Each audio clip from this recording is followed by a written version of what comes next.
Hello students, I am Mrs. Supriya Chilveri. In the last lecture of chapter number 6 of paper 1, we have seen IC555's block diagram, IC555 as a stable multivibrator and its designing, and IC555 as monostable multivibrator. Some part of this topic it is left over. Now in the today's lecture we are going to continue with that, and we are going to complete the chapter number 6 in today's lecture itself. IC555 as monostable multivibrator, its circuit diagram that we have seen in the last lecture. Output waveform of monostable multivibrator. So that multivibrator has only one stable state. To change that state, we need to apply trigger pulse at the trigger input of the monostable multivibrator, and after that it enters into quasi-stable state, and the period of that state it is decided by the value of R and C. After completion of this period, it enters into its original state, that is stable state. So let us start with the monostable multivibrator with the internal block diagram. This is the block diagram of IC555, and we have modified this circuit for the operation of monostable mode. Okay. So for that we have connected R and C in series, and the common terminal of that we have connected to the pin number 6 and 7 of the IC555. The one terminal of the resistor it is connected to the plus VCC, and the other terminal of the capacitor. And at pin number 2 we are going to apply low going trigger pulse, and it is momentarily we are going to apply. Okay. So let us begin with the working. We are going to make two parts of that. So part it is in that we are going to see the case 1 and case 2. So let us start with that. So here this pulse, negative going pulse, and its amplitude it is less than 1/3 VCC, and its pulse width it should be less than design pulse width. Okay. So when we apply this type of trigger pulse, momentarily trigger pulse to the trigger input of the lower comparator, so what happens? See, so that momentarily voltage when we apply to the pin number 2 of the lower comparator, then what will happen? That voltage it is less than 1/3 VCC. So this will make output of the op-amp to positive saturation, and that high voltage it is given to the reset input of the flip-flop. So this will reset the output of the flip-flop. So due to that, transistor it acts as open switch. So for that, capacitor has got the charging path through this R. Okay, like this, the animation just we have seen now. So as Q is 0, for that output will be high, so indicating that LED will glow. So Q bar here it is 1, that high voltage it is applied to the anode of the LED and cathode through ground, so LED will glow. LED will remain in this state until capacitor charges up to 2/3 VCC. Okay. So the next point will be that, see, when capacitor voltage it is slightly greater than 2/3 VCC, that voltage we have applied to the pin number 6, that is threshold input terminal, and this will make output of the comparator to high value or positive saturation value, and that is we have applied that high voltage to the set input of the flip-flop. This will make output of the flip-flop to set for high value. So that high voltage we have applied here to the base, so this will make transistor on, or it acts as a closed switch like this. Okay. Now due to this, what happens? Capacitor has got low resistive path, as collector to emitter resistance here it is very low. So capacitor it is going to discharge suddenly through this path, through this collector to emitter and ground, and for that the complementary output will be 0. So this will make LED to off. So this is all about the monostable multivibrators working. Here voltage across capacitor it is suddenly it reaches to low value. Okay. When we apply trigger pulse, LED will glow for the design time period, and after completion of the design time period, it enters into its original state, that is off state. Okay. So let us start with the description of circuit and working. So pin number 6 and pin number 7 are connected with each other. Pin 5 is bypassed to ground through a small capacitor that is 0.01 microfarad. This provides noise filtering for the control voltage. To avoid accidental reset, pin number 4 is connected to the supply voltage. Monostable multivibrator is also called as one-shot multivibrator. The trigger input is a narrow pulse with a percent value of plus VCC, which is applied to pin number 2. This pulse must drop below 1/3 VCC, or pin number 2 can be momentarily grounded.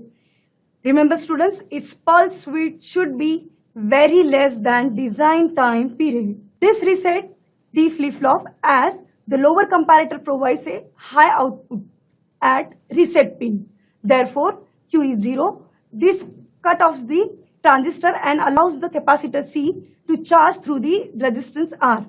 The larger the RC time constant, the capacitor requires more time to reach to 2/3 VCC. When the capacitor voltage is slightly greater than 2/3 VCC, the upper comparator provides a high voltage output to the set input of the flip-flop, which sets the flip-flop. That means Q is 1. This turns on the transistor. Therefore, capacitor discharge. Thus, we get a rectangular output pulse at Q bar. So, let us talk about the pulse width. The RC time constant controls the width of the output pulse. Pulse width, it is given by the formula as 1.1 RC. So, let us derive that 1.1 RC. Okay. So, derivation for the finding the pulse width of the IC555 in monostable multivibrator mode or monostable mode. The voltage across capacitor at any instant of time, it is given by the following equation, that is V is equals to VCC in bracket 1 minus e raised to minus t by RC. We are going to call this equation as 1. Time constant T is the time required to get capacitor to charge from 0 to 2/3 VCC. Okay. So here is the picture that capacitor exponentially charges from 0 to 2/3 VCC. To that corresponding exponential charging, we will get quasi-stable state. Of course, this state will get when we apply trigger pulse, low going trigger pulse at pin number 2 of the IC555. Yes. After completion of this period, again it enters into its stable state. And duration of on state, it is decided by the value of R and C. So, by substituting the V as 2/3 VCC and T as T on, by putting all these values, the equation it is going to reduce to T on as 1.1 RC by going all mathematical calculations. Okay. So, let us begin with the uses of the monostable multivibrator. The monostable multivibrator produces a single pulse whose width it is determined by the external R and C. This timer provides a gating pulse which can be used in several digital systems. Monostable multivibrator is used in PAM and PPM also. So this is the input and output waveform that you can see on the screen. See, low going pulse when we apply, the capacitor it starts charging exponentially up to 2/3 VCC level, and for that corresponding charging will get T on at the output, and again it enters into its original state. So let us solve one example based on this monostable multivibrator. So problem is draw the circuit diagram of monostable multivibrator. That you have to draw the circuit diagram that is shown to your left hand side. Okay. So calculate the R if pulse width it is of 10 millisecond and C is of 0.1 microfarad. Okay, by taking all these given data, when we substitute in the formula, W is equals to 1.1 RC, then by solving all these mathematical steps, we'll get R as 90.90 kilo ohm. So let us begin with the application of IC555. Use of IC555 in pulse amplitude modulator. So here we have a diagram of PAM modulator, right? So to the left hand side, first block IC555 as a astable multivibrator, and output of that astable multivibrator it is given to the IC555 as monostable multivibrator, which is the second block, and output of that it is given to the gate, which is a FET, and to to the input of this FET, we have applied modulating signal or message signal, and at the output of gate, we'll get PAM signal. Okay, so let us start with the working. See, this IC555 as a stable multivibrator, that is first block, will generate a train of pulses, right? So that pulses are given to the monostable multivibrators pin number 2, that is trigger input. So this will going to trigger for the specified time period, design time period, and for that designed time period, the input signal or the message signal, it is going to sampled at the output. So if you carefully see the output waveform, PM signals output waveform, see the amplitude of pulses, it is going to change in accordance with the message signal, right? So here frequency, it is same. Carrier frequency, it is same. It is not going to change. Only amplitude it is going to change. So the reason this circuit or this diagram we call as a pulse amplitude modulator. Okay. So let us begin with the verbal statements for writing the working of this application. Pulse amplitude modulation is the process in which an analog signal is sampled. The resulting output is a series of pulses whose amplitudes are the same as those of the analog signal during the sample period. A stable multivibrator produces a clock pulses and drives a one-shot monostable multivibrator which generates a narrow fixed pulse width. IC555 can be used to construct both astable and monostable multivibrators. This pulse, it is applied to a gate circuit which is FET, and it acts as a switch which will open and close in accordance with the one-shot signal. When the one-shot signal is off, the gate it is closed and analog signal applied to it will not pass at the output. When the clock triggers the one-shot once per cycle, the gate opens for a short period of time, allowing the analog signal to pass through it. Thus, the PM signal is produced. So this is the waveform. That first waveform, it is a message signal or modulating signal, and the next waveform, second waveform, middle waveform, it is a pulsed carrier that is generated by the IC555 as a stable multivibrator with a fixed frequency, and the output of this circuit, it is a PAM signal, that is pulse amplitude signal. Use of IC555 in pulse position modulator. So it's circuit diagram that you are seeing on the screen. See, this circuit diagram we are going to split into two parts. So left hand part of this dotted line, it is a IC555 as a stable multivibrator, and output of that, it is given to the trigger input of the second IC555, that IC555 as monostable multivibrator, so that you can see to your right hand side. Okay, so if you carefully see the astable multivibrator, first IC555, that generates the output, and that output, it is a pulse width signal. Okay, pulse width modulated signal. Okay, so input, the message signal or modulating signal, we have applied that signal at pin number 5 as a message signal, right? So this will make the output, it is proportional to the output's pulse width, it is proportional to the message signal. See what happens as control voltage, where we apply message signal, that voltage, it is compared by the threshold voltage, and according to that output frequency changes, or pulse width, it is going to changes. So that pulse width, it is proportional to change in the pulse width, it is proportional to the amplitude of message signal. So that pulse width modulated signal, it is given to the trigger input of the next IC555. What it does, it samples or it takes the change in the pulse signal to it, and it detects the position of change in the pulse. Okay, so at the output of IC555, second IC555 will get PPM signal. So position of output signal, it is proportional to the amplitude of message signal. Okay, so let us start with the working. An astable multivibrator is formed by connecting pin number 6 and pin number 2 together the control pin, that is pin number 5, is connected to AC modulating voltage VM. The output pulse position changes according to the modulating signal. The threshold voltage at pin number 6 of first IC555 compares with the control voltage at pin number 5, where message signal is applied. Their potential changes according to the message signal, and hence the timer delay is changed. Therefore, output frequency changes. That output of first IC555 is given to the second IC555's trigger input. So, at the output, change in the frequency detected by the fixed pulse width. This leads to PPM at the output of the second IC555. The output waveform for the triangular modulating signal is shown in the next figure. So the waveform with the triangular message signal.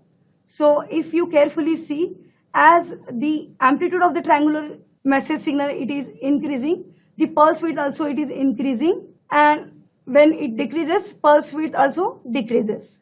Means amplitude of the message signal, it is proportional with the pulse width, that is PWM signals pulse width. Okay, so trailing edges are detected by the second IC555, that is IC555 as monostable multi-vibrator. So the pulse position modulation will get at the output of the second multi-vibrator, which here act as a monostable multi-vibrator. Waveforms with the sinusoidal message signal.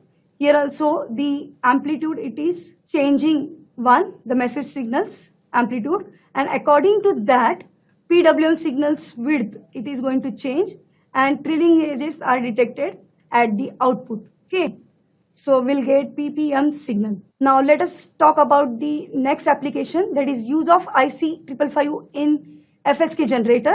Circuit diagram that you are seeing on the screen. At our right hand side, there is a IC555 in a stable mode of operation. Okay, so in between the RA, that which is connected in between pin number 7, that is discharge transistor, and in between that is connected in between pin number 7 and plus VCC, there is a transistor as a switch with the biasing resistor connected parallelly. Okay, so when we apply digital input at 150 Hertz frequency at the base of the transistor, of course this transistor, if you carefully see, it is a PNP type. So it acts as closed switch when the N type base has got low voltage, and when it is going to act as an open switch when it has got high voltage at the base of this PNP type transistor. Okay, so when logic 1 is there, so transistor acts as open switch. There is no any register, or there is nothing, it is connected across RA. Okay, so in that case IC555 gives the square wave output of some specified frequency, and that specified frequency, it is detected by the value of RA, RB and capacitor C1. Okay, so when the base of the transistor has got low voltage, so transistor, PNP type transistor, it acts as closed switch. So the biasing resistor that is connected at the collector end of the PNP type transistor, it comes in parallel with the RA, and this will in turn changes the voltage across or equivalent resistance across RA. So that equivalent resistance, it is going to reduce, so voltage across that also it is going to reduce. So this will in turn changes the time period, and frequency of the output, it is also going to change. So for logic 1 will get one frequency, and for logic 0 will get other frequency. Okay, in wireless communication and computer peripherals, the binary data or code is transmitted by means of a carrier frequency that is shifted in between two preset frequencies. Since the carrier frequency is shifted between the two preset frequencies, the data transmission is said to use a frequency shift keying, that is FSK technique. The frequencies corresponding to logic 1 and logic 0's states are called mark and space frequencies. In a modem, 1070 Hz, 1270 Hz pair represents the originate signal, and 2025 Hz and 2225 Hz pair represents the answer signal. The FSK generator is formed by using IC555 as an unstable multivibrator whose frequency is controlled by the state of transistor. 150 Hz frequency is a standard frequency at which data can be transmitted. When input is logic 1, transistor is off, as transistor it is of PNP type. The capacitor C1 charges through RA, RB and 2/3 VCC and discharges through RB to 1/3 VCC. This process continues until input is at logic 1 state. The frequency of the output waveform is given by the following formula. F0 is equals to 1 over T is equals to 1.44 RA plus 2 RB into C. So the output frequency will be 1070.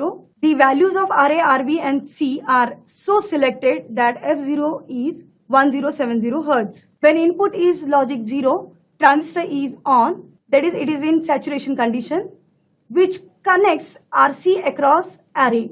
So RC it comes parallel across RA. So F0 is equals to 1 over T is equals to 1.44 by RA, which is going to parallel with the RC here in this case, plus 2 RB into C. So formula it is changes here. So that frequency will be 1270 Hz. By proper selection of values of RA, RB and C, F0 is adjusted to 1270 Hz. The difference between the FSK signals of 1070 Hz and 1270 Hz, which is called the frequency drift. This is the waveform of FSK signal. So digital input at 150 Hz, it is shown at the upper end. So when logic 1 is there, for that we get one frequency, that is marked frequency, as F0 is equals to 1070 Hz. And for logic 0 we'll get frequency of 1270 Hz, and which we call as a space frequency.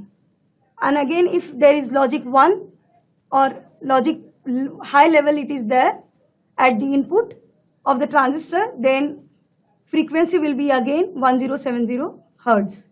So according to that time period it is going to change. So let us begin with the second IC, that is IC741. An operational amplifier is a high gain direct coupled linear differential amplifier. The response characteristics are externally controlled by the negative feedback from the output to the input. IC74 is widely used short circuit proof operational amplifier. So typical specifications of IC741 are: input offset voltage is equals to 2 millivolt, input bias current it is equals to 80 nanoampere, maximum output current is equals to 25 milliampere, input offset current is equals to 20 nanoampere, unity gain frequency it is equals to 1 megahertz, slew rate it is equals to 0.5 volt per microsecond. Common mode rejection ratio, that is CMMR, it is equals to 90 dB. Input impedance is 2 mega ohm, output impedance is 75 mega ohm. Open loop gain it is 1 lakh. Actual power supply is used for op-amp. It is that we can apply up to plus minus 18 volt. So this is the pin connection of IC741, and this is the TO99 package, metal can IC package. So to the left hand side there is a pin connection. So we are going to identify the pin number by identifying the notch and by going anti-clockwise. Of course we are going to see this, the bottom view of this IC package, okay. So by identifying the notch we are going to go anti-clockwise and we are going to give the numbering. So pin connection of IC741, of course this is the another IC package, that is dual inline package, and with that here to the left hand side we have a pin diagram of IC741. We are going to find out the pin number 1 of this IC by identifying the notch, okay. Symbol of IC741. See, this symbol of operational amplifier has 2 inputs and 1 output, inverting input and non-inverting input, and pin number 6 is the output. And in between pin number 1 and 5 we are going to apply the potentiometer fixed terminal, and variable terminal it is connected to the pin number 4, and that potential it is of 10 kilo ohm, and the same pin number 4 it is going to connect to the minus VE, that is negative of the power supply, and positive of the power supply we are going to connect to the plus VCC. Schematic diagram of IC741. Important blocks in an operational amplifier are: input stage consisting of differential amplifier, intermediate stage consisting of a emitter follower and DC level shifter, and output stage consisting of a push-pull amplifier. So this is the schematic diagram of IC741. This is the first differential amplifier, first block, Q1 and Q2 which forms, and it has two inputs, that inverting and non-inverting input. The Q14, it is here for the biasing of differential amplifier, and it also acts as a constant current switch, constant current source. To here, Q3 and Q4 forms active loads. Active loads are made with the active components, right? So as these are more popular, these type of load, active loads are more popular as they are very easy and less expensive to fabricate on a chip than the passive component, that is resistor. Okay. So the next block is emitter follower, that forms the Q5 transistor. By the Q5 transistor, and output of the first differential amplifier, it is applied to the Q5. The amplified current, it is applied to the Q5, which will again amplifies the current. So Q6 forms the driver circuit for the output stage. This is the output biasing network, and it eliminates the crossover distortion, and also it acts as a constant current source, that Q11. Okay. The last stage, that is class B, push-pull amplifier. So this is all about the schematic diagram of IC741. Q8 and Q7, they are here used for the biasing purpose, and this capacitor CC, it is of a 30 picofarad, used for noise filtering. Applications of IC741: inverting op-amp, inverter, non-inverting op-amp, buffer or unity gain voltage follower, inverting adder, subtractor, integrator, differentiator, voltage comparator, and the last application, that is IC741, that is operational amplifier as a Schmitt trigger. LM317 is an adjustable 3-terminal positive voltage regulator, and it is the third IC of this chapter. Okay. It can supply 1.5 ampere of the load current over an adjustable output range of 1.25 to 37 volt. It is exceptionally easy and requires only 2 external resistors to set the output voltage. The output voltage, it is given by the formula Vout is equals to 1.25 R2 by R1 plus 1. Line and load regulation are better than the standard fixed regulators. It is available in the standard TO222 transistor IC package.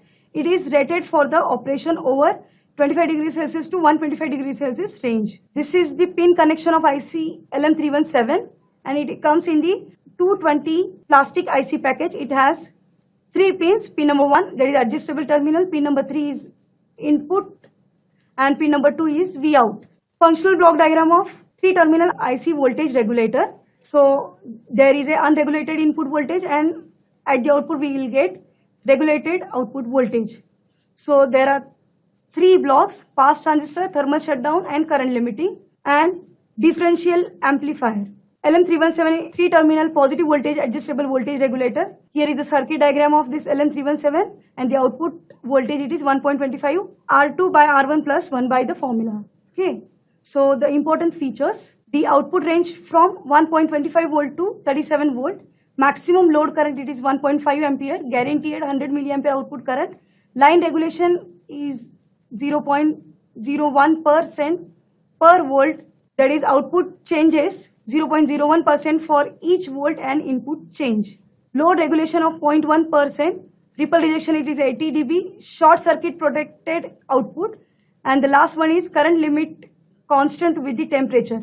Applications of LM317: it is used as an adjustable voltage regulator, digitally selected outputs, power follower, constant current battery charges for nickel and cadmium batteries, fully protected lamp driver, lamp flasher, in high gain amplifier, and the last point, it is slow turn on 15 volt regulator, that is 1.25 to 37 volt. This completes the chapter number 6 of paper 1. All the best for the HSC board exam. Thank you.